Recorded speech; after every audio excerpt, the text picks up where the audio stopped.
para continuar, esta es la parte 2, o la parte B del tema de hipertensión arterial.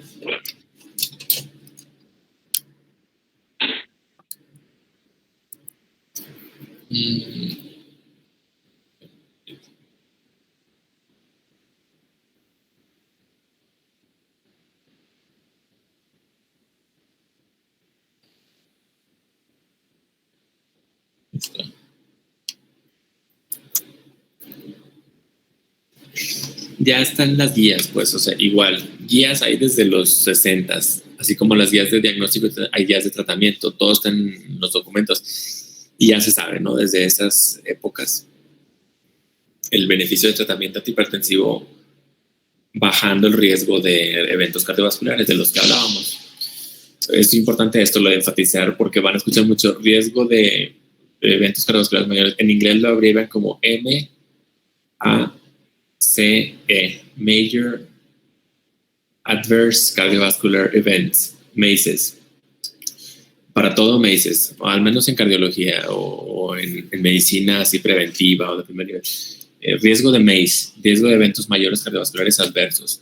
A estos son, ¿verdad? Los principales: infarto, EBC, insuficiencia cardíaca, angina, disnea, o, en fin, otras manifestaciones. Pero bueno, ya sabemos, ¿no? Y el beneficio realmente del tratamiento antihipertensivo está asociado a eso, ¿verdad? A que baja un poquito o disminuye, regresa el daño a órgano blanco. Es lo que decíamos, yo les decía, una vez ya establecido, ya es muy difícil. Sí hay manera de que regrese un poco la hipertrofia del ventrículo izquierdo, la disfunción endotelial o la proteinuria, que anda de ya casi etapas incipientes en la nefropatía hipertensiva o diabética, y se mantiene, ¿verdad? De hecho, sí hay, digamos, como ejemplos o casos anecdóticos de que un paciente de ya hipertenso grado 1 o grado 2, bien tratado, a 10 años, ni siquiera trazas de microalbuminuria tiene, ¿no? O sea, o ni siquiera, mucho menos, tenga algún complejo ahí en el electrosugestivo de hipertrofia del ventrículo izquierdo, para nada. Un cuarto ruido, nada.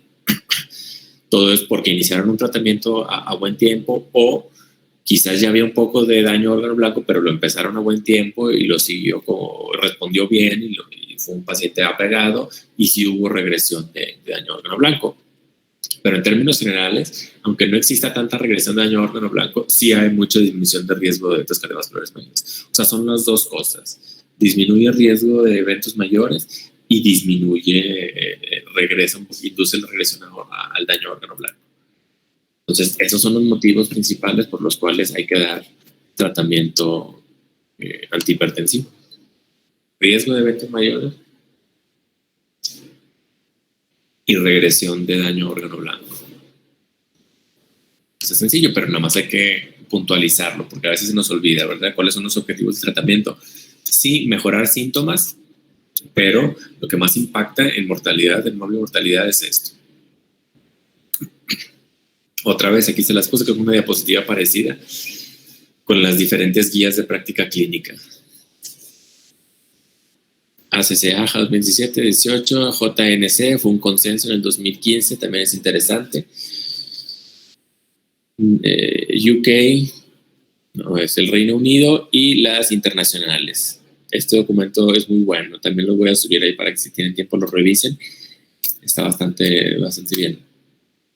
Otra vez, nada más recordar que para dar tratamiento vamos a usar estos umbrales. Normal, los europeos le llaman óptima, menos de 120, menos de 80. Elevada está en este grupo de 10, de 120 a 129,9 y menos de 80. Si tienen pacientes de 125, 127, 128 con diastólicas de 84, 82, 87, van a tomar obviamente la sistólica y la más elevada. Difícilmente, o sí puede ser, de hecho, que tengan pacientes con sistólicas de estas cifras, 135, 34, 37, 39, con 70, 60, 65. Habitualmente, o acá inclusive, en grado 2, 140 arriba, con menos de 80, 70, generalmente son pacientes con... ¿alguien sabe en qué tipo de pacientes se puede presentar? Una diferencial muy amplia, o sea, 160 con 60, con 80, con menos de 70. Diferenciales muy amplias. Hay un ejemplo clásico por ahí, quizás se los van a preguntar más adelante, que dice que individuos with systolic. Aquí está. Pacientes con sistólicas y diastólicas en 2 categorías deben de ser designadas a la categoría con la cifra de presión más alta.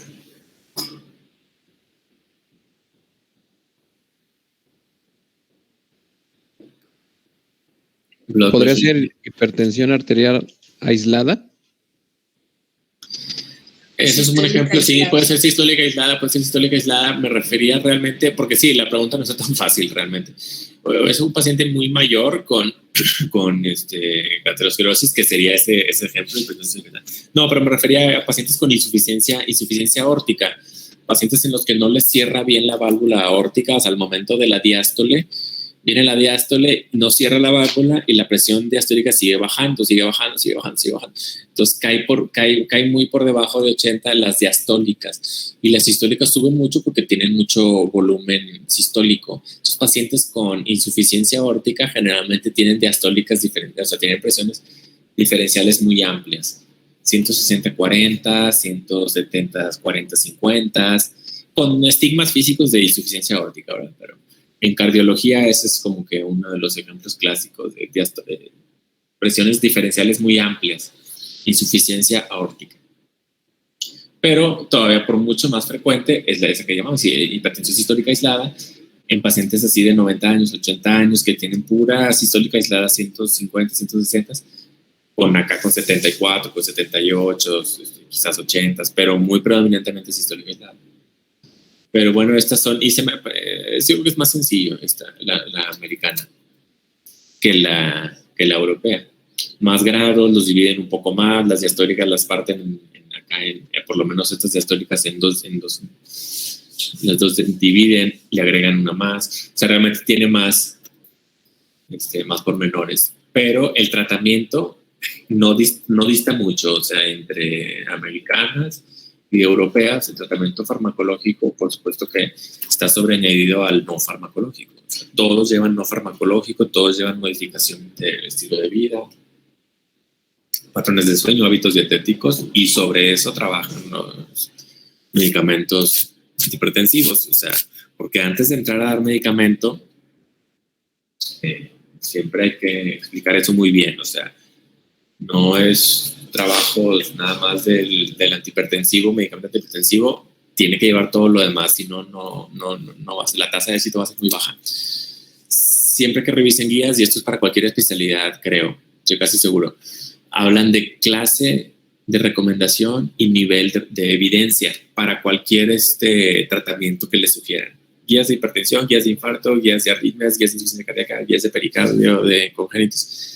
Eso es en cardiología. Yo digo que es en cualquier especialidad se usa esta terminología. Quizás ya la han visto, pero nada más para que no les extrañe mucho. O sea, porque hay tratamientos con clase 1, nivel A, o sea, que son de más, son así, estas que son de, que si no lo haces prácticamente estás incurriendo en una omisión, ¿verdad? O sea, están recomendados, está indicado, lo tienes que hacer, ¿no? O sea, realmente tienen diferente peso, ¿verdad? Un tratamiento que tiene un grado de recomendación 1 a uno que tiene una 2B o un 3, ¿verdad?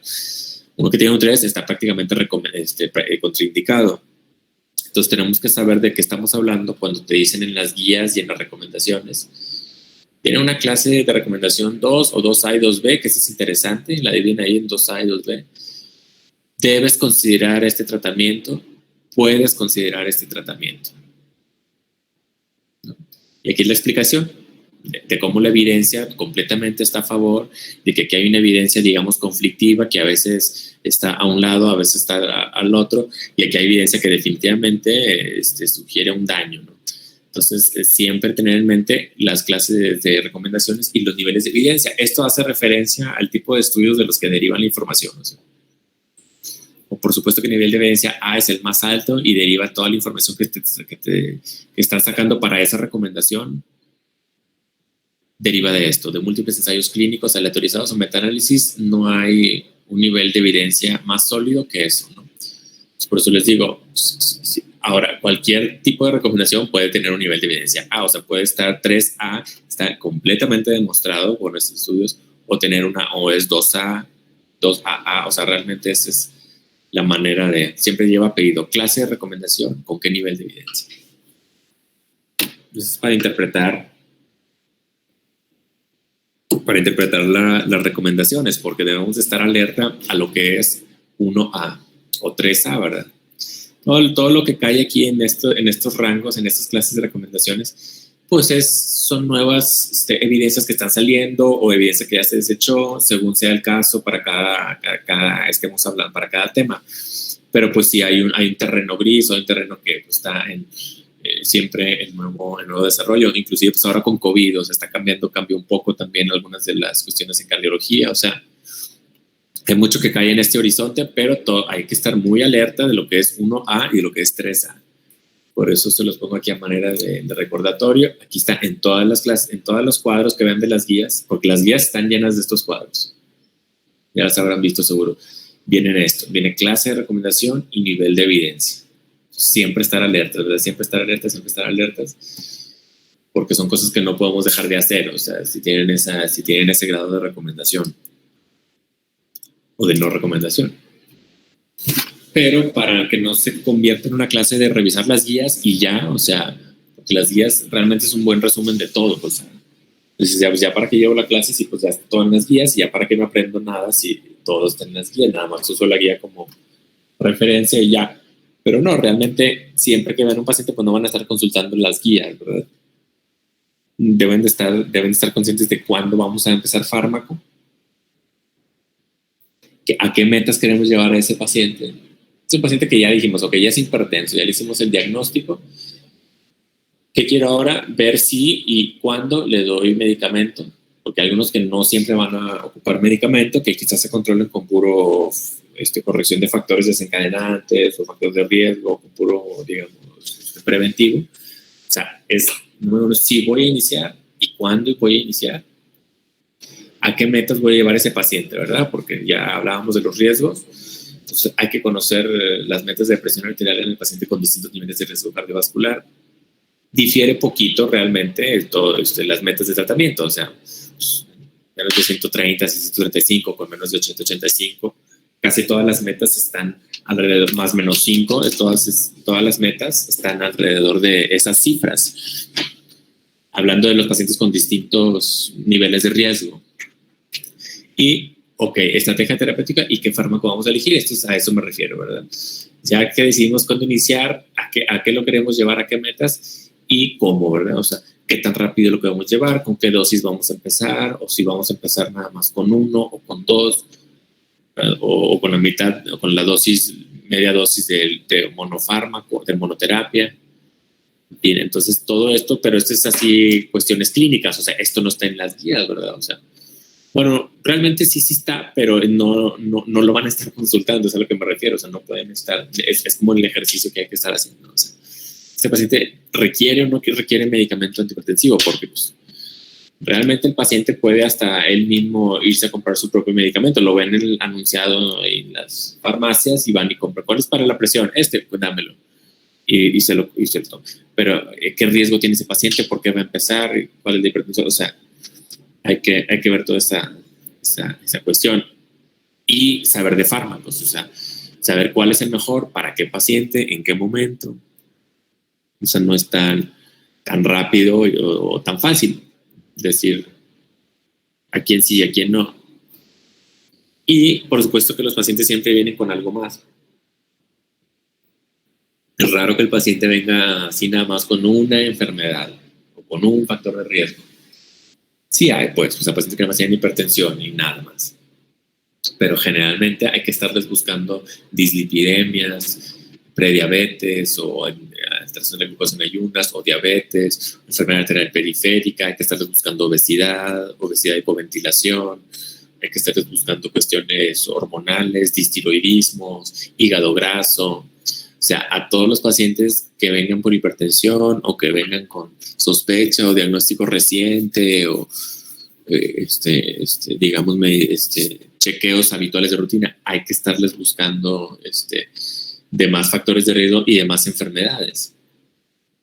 Entre más información tengan y más factores puedan ir corrigiendo, mucho más fácil van a corregir hipertensión. Es bien difícil, ya más adelante, a veces controlar a pacientes que andan con todos los factores de riesgo descontrolados y nosotros aumentando dosis, moviendo horarios, cambiando regímenes farmacológicos, es muy difícil. Y si no controlamos todo esto, o sea, todo va englobado. Entonces hay que irlo integrando. Este es el resto del cuadrito que veíamos hace unas diapositivas. Entonces el manejo en paciente con normal u óptima, pues nada, seguir promoviendo estilos de vida óptimos, ¿no? O sea, promoción a la salud, medicina preventiva. Porque pues ahorita está normal, no sabemos en 10 años, ¿verdad? 15 años. Y este cuadro, esta caja grande blanca que dice terapia no farmacológica, es sumamente importante. O sea, no es así como que, ya a lo mejor no voy directo acá, a quién sí, quién no le doy fármaco, según qué presión. Cualquier estado de hipertensión lleva terapia no farmacológica, ya sea el paciente con más elevada, grado 1, grado 2. Y no farmacológica, y ahorita más adelante lo vemos. Pero cualquier paciente con hipertensión lleva terapia no farmacológica en cualquier etapa de sus enfermedades. Y antes de dar fármacos, este algoritmo norteamericano, antes de decidir o para decidir a quién y quién no le damos fármaco, hay que calcular muy bien a expensas de lo que estamos viendo en la clínica, de nosotros ahí, y según calculadoras automatizadas ya de cálculos de riesgo. Por ejemplo, ellos por eso usan mucho ellos lo desarrollaron. Este score es del AHA, del ICC. Atherosclerotic Cardiovascular Disease or 10-year Cardiovascular Disease Risk, arriba de 10%. O sea, cualquier paciente con cualquier cifra, aquí o acá normal alta, tú ya sabes que le tienes que empezar no farmacológica y tienes que calcular qué riesgo tiene de enfermedad, qué riesgo global cardiovascular tiene. Según esas guías, pues usan pero en las europeas usan otros, ¿verdad? El score, por ejemplo. Entonces, por eso aquí el ejemplo, el ejemplo sería utilizar este score de riesgo, el AS CVD. Tiene más de 10% de desarrollar enfermedades a 10 años, de enfermedades o sus complicaciones, sí o no. Si es sí, según ese riesgo arriba de 10%, ya tenemos que usar fármacos. Si es no usar fármacos y ya hacer todo lo pertinente, ¿no? Darle un seguimiento apropiado y según su clasificación y su estrategia terapéutica. Ahora, esto es en términos generales, porque claro, no vas a decir, no, pues que me salió que tiene un riesgo bajo o la calculadora me está diciendo que tiene el riesgo menos de 10% a 10 años o que tiene menos de 5% o tiene un riesgo entre 5 y 10. Y yo también clínicamente veo que pues tiene un factor de riesgo nada más, o 2 si acaso, y podemos quitar 1. O sea, esto también lo pueden sacar ustedes sin necesidad de ser tan estrictos con la calculadora de esta. Pero, ¿a qué iba?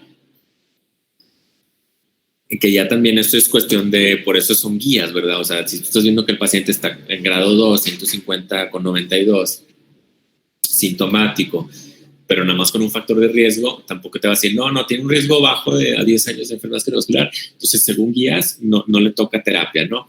Pero si el paciente está sintomático, o es la segunda vez que va, o es la primera vez, o sea, también ahí entra la parte de individualizar. Estas son guías, nada más para que vayan viendo cómo se actúa, ¿verdad? O sea, antes de dar fármaco, ¿qué riesgo tiene?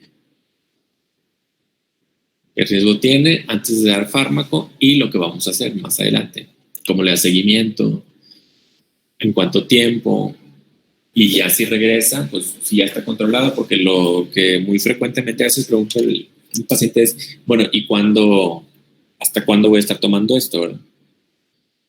Entonces decirles, pues por el resto de tu vida, como que tampoco es así ser muy optimista, y el paciente a veces eso tampoco Entonces también hay que ser, digamos, pues no tan categóricos. Pues no sé, quizá más adelante vamos a darle unos 6 meses, necesitamos ver cómo se comporta todo este año, pero por lo menos vas a estar de 6 a 1 año tomándolo y vemos cómo se comporta la presión.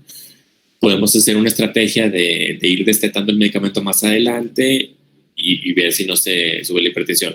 Pero en términos generales, la hipertensión, nosotros sabemos que no tiene cura, ¿verdad? O sea, no, la hipertensión arterial sistémica o primaria o esencial no tiene cura, no se cura, es una enfermedad crónica, se controla. Es manejar otra vez esa psicología de que se controla, esto se controla, no se cura. O la diabetes. Estos algoritmos son los que hay que revisar. Porque si nos ponemos a leer, pues sí va a ser un poquito más tardado, pero es básicamente lo que acabo de platicar. O sea, según la cifra que llega el paciente, qué riesgo tiene, si estamos ante pacientes hipertensos, qué riesgo tiene, si amerita o no terapia farmacológica, sí o no. Y según su recomendación, chequen aquí está entre paréntesis qué recomendación tiene cada una de estas estrategias. Entonces, chequen, supongamos que el paciente llega con una presión arterial alta. Presión arterial alta, como clase 1 debemos de dar no farmacológica y verlo en 3 a 6 meses para ver cómo sigue. Al que llega en óptima o normal, promover hábitos, y como clase 2A, verlo en 1 año. Y acá, los que ya son hipertensos, chequen el grado 2. El grado 2, como clase, recomendación clase 1, tenemos no farmacológicas, significan en todas tenemos la recomendación de no farmacológicas. Pues como clase 1, no farmacológica, más un medicamento antihipertensivo. Y aquí te dice, o sea, si el paciente está debutando aquí con grado 2, ya tienes algunas particularidades que te sugieren las guías. Si estás debutando con un grado 2, pues ok, puedes empezar con 2 fármacos, según sea su presión, pero bueno, eso ya más adelante lo vemos. Ahorita no están adelante, nomás ir viendo cómo empiezan los algoritmos de manejo. Empiezan siempre con la cifra, qué riesgo tiene para los hipertensos. Los que no son hipertensos, pues están ya las recomendaciones. Las revaloraciones a 3, 6 meses o al año, según sea el caso. Y para los hipertensos, según sea su riesgo, que sí, que no, cuando no farmacológicos chequen a este paciente, por ejemplo. Esta es una particularidad, y hasta aquí dejarla y continuar ya mañana. Imagínense que llega no sé, 135-85, ya 2 veces corroborado, con un riesgo cardiovascular bajo, intermedio o bajo, o sea que no es arriba del 10% de desarrollar enfermedades a 10 años. Ok, chéquense nada más. El algoritmo del norte, aquí el AJA del 2017 te dice clase 1 no farmacológica y nos vemos en 3 a 6 meses. O sea, realmente estás dejando ir al paciente según guías. Estás dejando ir un paciente 135-85 con un factor de riesgo, o sea, bajo, solo con no farmacológicas. Y decir solo con no farmacológicas no es, digamos, poca cosa. O sea, es hacer actividad física, es agarrar un buen horario de patrón, sueño, actividad, ciclo circadiano, dieta súper adecuada. O sea, no es poca cosa. Pero para que vean la teoría, o sea, teóricamente así está recomendado. Y revalorar en 3 a 6 meses como clase 1. Claro, igual el paciente siempre en grado 1, 135-85, corroborado en los 2 brazos, con buena técnica y todo, con 2 o más factores, con síntomas, con alguna expresión de daño a órgano blanco, o sea que ya tiene un factor de acá de por lo menos un riesgo elevado. Como clase 1, ya está, ahora sí, ¿verdad? Aparte de la no farmacológica, ya, fármaco antihipertensivo. Y revaloramos no en 3 meses, sino en 1 mes. O sea, la teoría ya está bien establecida, ¿verdad? O sea, pero son guías, son recomendaciones. Si vamos a extrapolarlo ya, o sea, la vida real, son contextos muy diferentes. O sea, a veces la consulta en el ámbito privado, la consulta en el institucional, los tiempos tú no los manejas mucho, ¿verdad? A veces dependen de muchas causas, ¿verdad? Extrínsecas, ni del paciente, ni del médico, o de todo el mundo, y terminan siendo muy dispares estos tiempos, o el acceso a los medicamentos también es muy dispar, población abierta, a veces consiguen, a veces no, a veces cumplen, a veces no, o sea, es un desorden. Entonces tampoco crean que aprendiéndose el algoritmo ya deben de sabérselo, obviamente debemos de saber lo que está recomendado, pero pues, tampoco es tan negro y blanco así la situación. ya en la práctica diaria. ¿Qué más? El grado 2 igual le recomiendan, tal vez de ver alguna diferencia, pero no. Realmente el grado 1 y grado 2, así las clase 1, aparte de las no farmacológicas, lo que pasa es que aquí ponen una connotación para hacer la anotación de que puede ser un poquito más agresiva la estrategia farmacológica del paciente que se presenta en grado 2. O sea, quizás lo empieces con 2 fármacos o 3 y lo ves a las 15 días en lugar de al mes. O sea, como está recomendado en las guías. O sea, en las guías dice aquí revalorar en un mes. Así de sencillo. Ya si en un mes llega, está o no está en metas, sí o no. Si está en metas, 3 a 6 meses. Pero quizás el paciente dice, no, pues, o sea, mejor nos vemos en 2 meses, y sí, tú prefieres verlo en 2 meses porque ya no sabes si el otro mes, me explico, ya empiezas a individualizar. Pero esas son las recomendaciones. Y así hay, o sea, nos podemos ir revisando. Aquí está el de la europea. Es prácticamente lo mismo, pero con sus niveles. O sea, chéquense cómo en todos los niveles de presión arterial recomiendan intervenciones en el estilo de vida. Ya sobre esas trabajas tus tiempos de revaloración. Nos estamos guiando siempre por las norteamericanas, no por las europeas, recuerden. Y esto que dice, pues nada más para hablar un poquito de los umbrales. O sea, chequen cómo los umbrales, o sea, las cifras a las cuales empiezas tratamiento para ciertos grupos específicos, 18 a 65 años. O sea, chequen cómo suben un poquito las cifras de las sistólicas para iniciar tratamiento farmacológico en pacientes en estos grupos de edades, 85 años, 89 años, que nada más tienen hipertensión. Pues realmente podemos ser un poquito más permisivos, ¿verdad? O sea, ¿no? Igual con las diastólicas, no así en los pacientes diabéticos, ¿verdad? O sea, es otra historia. Entonces, nada más no es para memorizarse cada una, más para ver cómo cambian un poquito los umbrales de tratamiento según los grupos específicos, ¿verdad? Edad y factores de riesgo. Hasta aquí vamos a dejar, porque si no ya es entrar un poquito más en... Bueno, hasta antes de fármacos, JNS8 antes les preguntaba algunas diferencias, pero realmente ya no es tan relevante entrar en el JNS8, que es un consenso. Si tienen preguntas de algo, ahorita, si no, ya nos vemos mañana para seguirlo de tratamiento. Doctor, yo tengo una pregunta, pero no es de hipertensión. Ajá, entiendo. Es que a mí me tocó exponer valvulopatía. Entonces yo tengo una duda porque en la valvulopatía de insuficiencia tricuspidia, viene en el electrocardiograma cuando se asocia a estenosis mitral que hay una P mitral con una rotación del AP a la derecha, pero no sé qué es rotación del AP y lo busqué y creo que es eje anteroposterior, pero no estoy seguro. Sí, cuando dicen el eje de AP es el ángulo, el eje eléctrico de P, no es como decir el eje eléctrico de QRS, el eje eléctrico de la P se mueve así como el QRS tiene un eje, así las ondas P.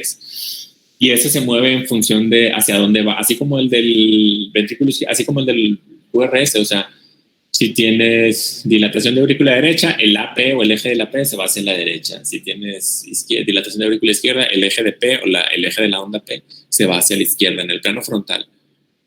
Pero sí, es rara, la estenosis tricuspidia. Realmente enfóquense en mitral y aórtica.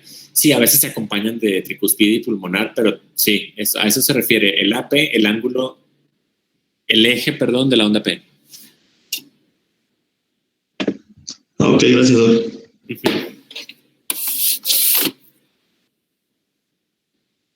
Bueno, si ya no hay dudas, hasta mañana nos vemos, ¿no? Gracias, doctor. Gracias, doctor. Hasta luego. Gracias, doctor. Hasta luego. Gracias. Nada. Gracias, Doc.